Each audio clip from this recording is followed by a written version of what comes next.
Friends, आज की video आप सभी के लिए काफ़ी ज़्यादा इंपॉर्टेंट है, क्योंकि इंपॉर्टेंट मैं आपको इसलिए बोल रहा हूँ क्योंकि ये टॉपिक मैं आप सभी की डिमांड पर ही लेकर आया हूँ। टॉपिक का नाम है हरित क्रांति, जिसे कि हम ग्रीन रेवोल्यूशन भी बोलते हैं। इससे रिलेटेड मोस्ट इंपॉर्टेंट क्वेश्चन मैं आप सभी के लिए इस वीडियो में लेकर आया हूँ। मैंने आपके लिए सभी क्वेश्चन सेलेक्टेड और इम्पॉर्टेंट लिए हैं। अगर आप किसी भी एग्जाम की तैयारी कर रहे हो, ये वीडियो आपके लिए काफ़ी ज़्यादा यूजफुल रहने वाला है। फ्रेंड्स, मैं आपको बिल्कुल डिटेल में समझाऊंगा कि हरित क्रांति होता क्या है, हरित क्रांति की शुरुआत क्यों हुई थी, कब हुई थी, सब कुछ बताऊंगा। किस पंचवर्षीय योजना में हुई थी, ये तो मैं आपको बताऊंगा ही। लास्ट में फ्रेंड्स मैं आपको 47 MCQ भी करवाऊंगा इस टॉपिक से रिलेटेड। फ्रेंड्स, अगर आप ये पूरा वीडियो देख लेते हो, यकीन मानिए आपने रवि सर पे, इससे बाहर आपको एक भी क्वेश्चन आपके एग्जाम में नहीं मिलेगा। तो चलिए फ्रेंड्स, शुरू कर लेते हैं फर्स्ट क्वेश्चन से। फ्रेंड्स, फर्स्ट क्वेश्चन स्टार्ट करने से पहले मैं आपको ये समझा देता हूँ, इंट्रोडक्शन दे देता हूँ कि हरित क्रांति होता क्या है। हरित क्रांति क्या है? हरित क्रांति का तात्पर्य उच्च उपज देने वाले किस्म के बीजों, कीटनाशकों और बेहतर प्रबंधन तकनीकों के उपयोग से फसल उत्पादन में वृद्धि से है। फ्रेंड्स, ये होता है हरित क्रांति की डेफिनेशन। हरित क्रांति 1960 के दशक में नॉर्मन बोरलॉग द्वारा शुरू किया गया एक प्रयास था। इन्हें विश्व में हरित क्रांति के जनक के रूप में भी जाना जाता है। आपको याद रखना है कि नॉर्मन बोरलॉग को हरित क्रांति के जनक के रूप में जाना जाता है पूरे विश्व में। वर्ष 1970 में नॉर्मन बोरलॉग को उच्च उपज देने वाली किस्मों को विकसित करने के उनके कार्य के लिए नोबेल शांति पुरस्कार भी प्रदान किया गया था। ये भी आपको याद रखना, आपसे एग्जाम में पूछ लेंगे। बताओ, नॉर्मन बोरलॉग को शांति का नोबेल पुरस्कार किस वर्ष में दिया गया? वर्ष 1970 में। भारत में हरित क्रांति का नेतृत्व मुख्य रूप से एम एस स्वामीनाथन द्वारा किया गया। इन्हें भारत में हरित क्रांति का जनक कहा जाता है। तो आपसे पूछेंगे, बताओ कि भारत में हरित क्रांति का जनक किसे कहा जाता है? आप बोलोगे MS स्वामीनाथन। हरित क्रांति के परिणाम स्वरूप खाद्यान्न, विशेषकर गेहूं और चावल के उत्पादन में भारी वृद्धि हुई, जिसकी शुरुआत 20वीं शताब्दी के मध्य में विकासशील देशों में नए उच्च उपज देने वाले किस्म के बीजों के प्रयोग के कारण हुई। भारत में हरित क्रांति 1967 से 1968 और 1977 से 1978 में हुई थी। हरित क्रांति का आंदोलन एक बड़ी सफलता थी और इसने देश की स्थिति को खाद्य कमी वाली अर्थव्यवस्था से दुनिया के अग्रणी कृषि देशों में से एक में बदल दिया। यह 1967 में शुरू हुआ और 1978 तक चला था। अब फ्रेंड्स, हम हरित क्रांति के फायदे देख लेते हैं। हरित क्रांति ने उपज बढ़ाकर लाखों लोगों को भूख से जान बचाई। हरित क्रांति से किसानों की आर्थिक स्थिति में सुधार हुआ। हरित क्रांति से भारत खाद्यान्न आयात और दूसरे देश पर निर्भरता के जोखिम से दूर हुआ। भारत कुछ खाद्यान्न उत्पादन जैसे गेहूं और चावल में आत्मनिर्भर हो गया। फ्रेंड्स, ये फायदे थे हरित क्रांति के। और फ्रेंड्स, हम जितने भी क्वेश्चन एग्जाम में पूछे गए हैं अब तक, वो सभी एक बार हम डिस्कस कर लेते हैं। कोई मिला के 47 क्वेश्चन है। आपने कमेंट बॉक्स में जरूर बताना है कि आपके 47 में से स्कोर कितने हैं, मतलब 47 में से आपको पहले से कितने क्वेश्चन आते थे, या मुझे कॉमेंट बॉक्स में भी बता सकते हो। तो चलिए शुरू कर लेते हैं पहले क्वेश्चन से। पहला क्वेश्चन है हमारा, भारत में हरित क्रांति के जनक कौन थे? सही आंसर होगा option B, MS Swaminathan. MS Swaminathan जो थे फ्रेंड्स, ये भारत में हरित क्रांति के जनक थे। एग्जाम में फ्रेंड्स ये क्वेश्चन 25 से ज्यादा पर पूछा जा चुका है, डबल स्टार मार्क कर लीजिए। इंपॉर्टेंट पॉइंट क्वेश्चन को समझते हैं। मनकोम्बु संबाशिवन स्वामीनाथन, ये इनका पूरा नाम था। इनका जन्म 7 अगस्त 1925 को हुआ था, कुंभकोणम जगह में, ठीक है। और भारत के अनुवांशिक वैज्ञानिक है, जिन्हें भारत की हरित क्रांति का जनक भी माना जाता है। उन्होंने 1966 में मैक्सिको के बीजों को पंजाब की घरेलू किस्मों के साथ मिश्रित करके उच्च उत्पादकता वाले गेहूं के संकर बीज विकसित किए थे। ये भी आपको याद रखना है। और उन्हें विज्ञान और अभियांत्रिकी के क्षेत्र में भारत सरकार द्वारा 1972 में पद्म भूषण से सम्मानित किया गया था। नेक्स्ट क्वेश्चन कर लेते हैं। हरित क्रांति किसके उत्पादन से संबंधित है? सही आंसर होगा ऑप्शन डी, गेहूं के उत्पादन से संबंधित है हरित क्रांति। अगला क्वेश्चन, भारत में हरित क्रांति कब शुरू हुई? सही आंसर है ऑप्शन डी, वर्ष 1966 ईस्वी में फ्रेंड्स भारत में हरित क्रांति शुरू हुई थी। ये क्वेश्चन भी एग्जाम में कई बार पूछा जा चुका है। फ्रेंड्स, अभी जो आपको क्वेश्चन करवा रहा हूँ, इस क्वेश्चन को फ्रेंड्स आप डबल स्टार मार्क कर लीजिए, हर साल एग्जाम में पूछा जाता है। तो क्वेश्चन है, हरित क्रांति की शुरुआत किस पंचवर्षीय योजना के दौरान शुरू की गई थी? सही आंसर है ऑप्शन बी, तीसरी पंचवर्षीय योजना। तीसरी पंचवर्षीय योजना में फ्रेंड्स हरित क्रांति की शुरुआत हुई थी।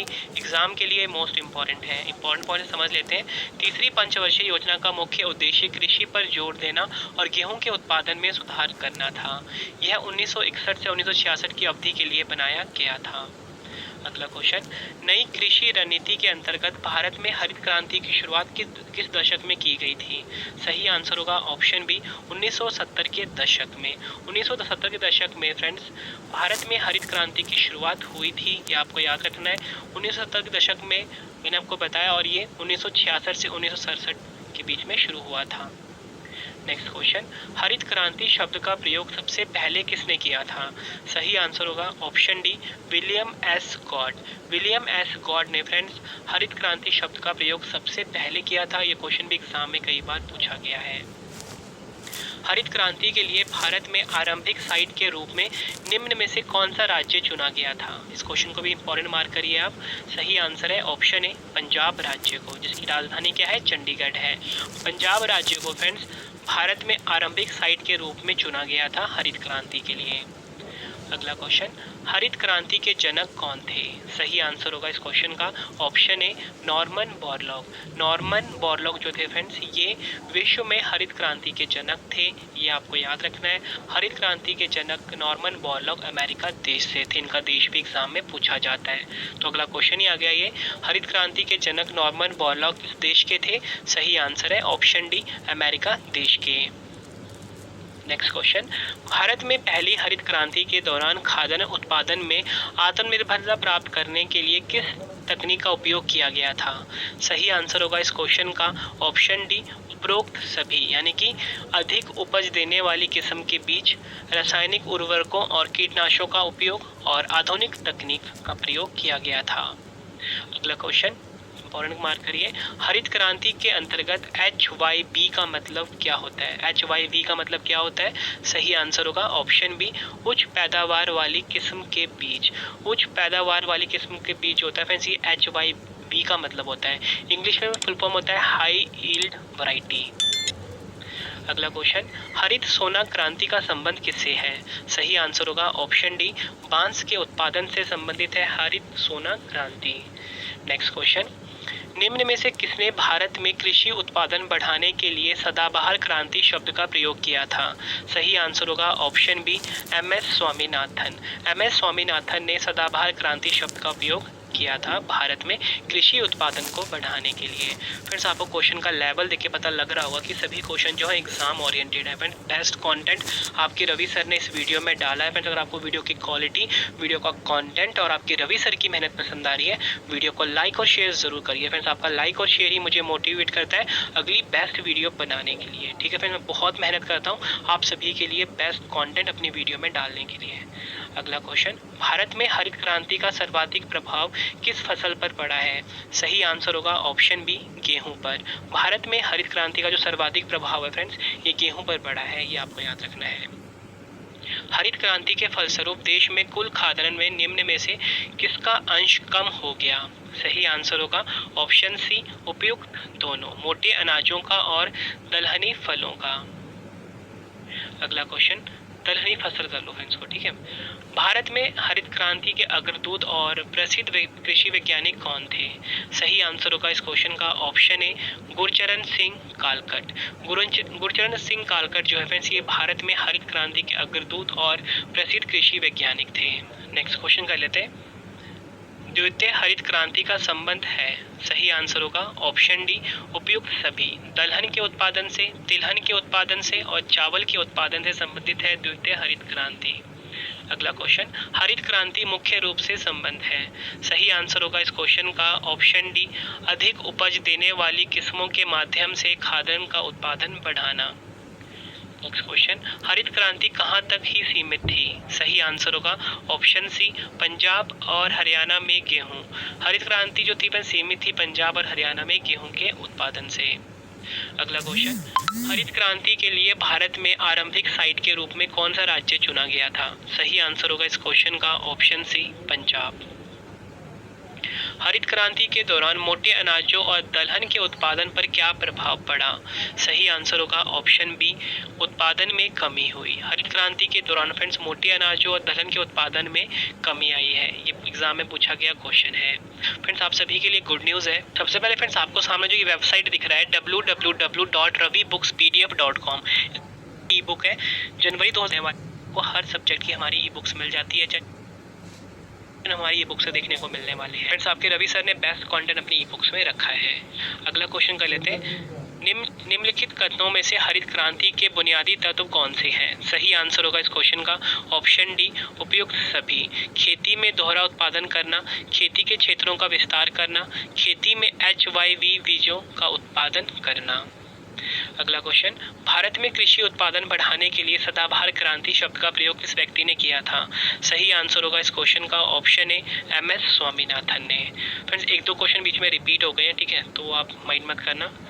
भारत में किस फसल में हरित क्रांति के लिए बीज की उच्च पैदावार वाली किस्मों की शुरुआत की गई थी? सही आंसर होगा इस क्वेश्चन का ऑप्शन बी, गेहूं। गेहूं में फ्रेंड्स हरित क्रांति के लिए बीज की उच्च पैदावार वाली किस्मों की शुरुआत की गई थी। भारत में हरित क्रांति के संदर्भ में HYV में H का क्या अर्थ है? ये क्वेश्चन एग्जाम में कई बार पूछा गया है, तो सही आंसर होगा ऑप्शन डी, हाई। और मैंने आपको ऊपर बताया था कि HYV का फुल फॉर्म क्या होता है? हाई यील्ड वैरायटी, ठीक है, हाई यील्ड वैरायटी, ये फुल फॉर्म होता है HYV का। अगला क्वेश्चन, निम्नलिखित में से कौन हरित क्रांति को वर्णित करता है? सही आंसर होगा ऑप्शन सी, उच्च पैदावार विविधता कार्यक्रम जो है ये हरित क्रांति को वर्णित करता है। हरित क्रांति के दौरान भारत में चावल उत्पादन पर क्या प्रभाव पड़ा? सही आंसर होगा ऑप्शन ए, उत्पादन आंशिक रूप से बढ़ा। हरित क्रांति के दौरान फ्रेंड्स भारत में चावल उत्पादन पर क्या प्रभाव पड़ा? तो आपका आंसर होगा उत्पादन आंशिक रूप से बढ़ा। नेक्स्ट क्वेश्चन, आज़ादी के बाद और हरित क्रांति के बाद निम्नलिखित में से किस फसल के उत्पादन में वृद्धि हुई है? सही आंसर होगा इस क्वेश्चन का ऑप्शन ए, गेहूं। आज़ादी के बाद फ्रेंड्स और हरित क्रांति के बाद फ्रेंड्स गेहूं की फसल में की उत्पादन में वृद्धि हुई है। अगला क्वेश्चन, 20वीं शताब्दी में नई कृषि रणनीति को अपनाने के लिए भारत में हरित क्रांति की शुरुआत कौन से दशक में की गई थी? सही आंसर होगा इस क्वेश्चन का ऑप्शन ए, 1970 के दशक में। लाल क्रांति किससे संबंधित है? सही आंसर होगा इस क्वेश्चन का ऑप्शन सी, उपयुक्त दोनों। टमाटर और मांस के उत्पादन से संबंधित है लाल क्रांति। अगला क्वेश्चन स्टार मार्क करिए, ग्रीन गोल्ड क्रांति किससे संबंधित है? सही आंसर होगा इस क्वेश्चन का ऑप्शन बी, चाय के उत्पादन से। श्वेत क्रांति किससे संबंधित है? सही आंसर है ऑप्शन सी, दुग्ध उत्पादन से संबंधित है श्वेत क्रांति। भारत में नीली क्रांति के जनक कौन है? सही आंसर होगा option D, doctor Arun Krishnan. गुलाबी क्रांति किससे संबंधित है? सही आंसर होगा इस क्वेश्चन का ऑप्शन बी, झींगा मछली उत्पादन से संबंधित है गुलाबी क्रांति। हरित क्रांति को पूर्वी भारत में लाना डैश की एक उपयोजना थी। सही आंसर होगा ऑप्शन सी, राष्ट्रीय कृषि विकास योजना। फसल बीमा योजना का प्रारंभ किस वर्ष किया गया? सही आंसर है ऑप्शन बी, 1985 में। ये क्वेश्चन भी एग्जाम में पूछा गया है। हरित क्रांति का प्रथम चरण चलाया गया। सही आंसर होगा इस क्वेश्चन का ऑप्शन ए, 1960 के दशक के मध्य से 1970 के दशक के मध्य तक। हरित क्रांति का द्वितीय चरण चलाया गया। सही आंसर होगा इस क्वेश्चन का ऑप्शन बी, 1970 के दशक के मध्य से 1980 के दशक के मध्य। अगला क्वेश्चन, उन्नत पैदावार वाली किस्म के बीज यानी कि HYV की बात हो रही है कि शुरुआत किस फसल से की गई? सही आंसर है ऑप्शन सी, गेहूं से। हरित क्रांति के अंतर्गत किन बातों पर जोर दिया गया? सही आंसर है ऑप्शन डी, इनमें से सभी। रासायनिक खादों का प्रयोग, HYV बीजों का प्रयोग, कीटनाशकों का बेहतर प्रयोग। देखो फ्रेंड्स, आपके सामने एक इंपॉर्टेंट टेबल मैं आपके लिए लेकर आया हूँ। इसके बाद मैं आपको अगला क्वेश्चन करवाऊंगा। इस टेबल में आपको ये बताने वाला हूँ कि जो श्वेत क्रांति है इसका संबंध होता है दुग्ध उत्पादन से, नीली क्रांति का संबंध होता है मछली उत्पादन से, भूरी क्रांति का संबंध होता है उर्वरक उत्पादन से, रजत क्रांति का संबंध होता है अंडा उत्पादन से, पीली क्रांति का संबंध होता है तिलहन उत्पादन से, काली क्रांति का संबंध होता है बायोडीजल उत्पादन से, लाल क्रांति का संबंध टमाटर मांस उत्पादन से होता है, गुलाबी क्रांति का संबंध झींगा मछली उत्पादन से होता है और स्वर्ण क्रांति का संबंध होता है फल उत्पादन से। वहीं अगर हम बात करें अमृत क्रांति का तो ये नदी जोड़ो परियोजना से संबंधित है। नेक्स्ट क्वेश्चन कर लेते हैं, द्वितीय हरित क्रांति का उद्देश्य किन फसलों के उत्पादन के लिए था? सही आंसर होगा ऑप्शन डी, इनमें से सभी के लिए, यानी कि चावल के उत्पादन के लिए, तिलहन के उत्पादन के लिए और दलहन के उत्पादन के लिए। अगला क्वेश्चन, गंगा क्रांति किससे संबंधित है? सही आंसर होगा ऑप्शन डी, भ्रष्टाचार के खिलाफ सदाचार पैदा करने के लिए। गहन कृषि जिला कार्यक्रम का प्रारंभ कब किया गया था? सही आंसर होगा इस क्वेश्चन का ऑप्शन ए, 1960-61 ईस्वी में। गहन कृषि क्षेत्रीय कार्यक्रम का प्रारंभ कब किया गया था? सही आंसर है ऑप्शन बी 1964 से 65 ईस्वी के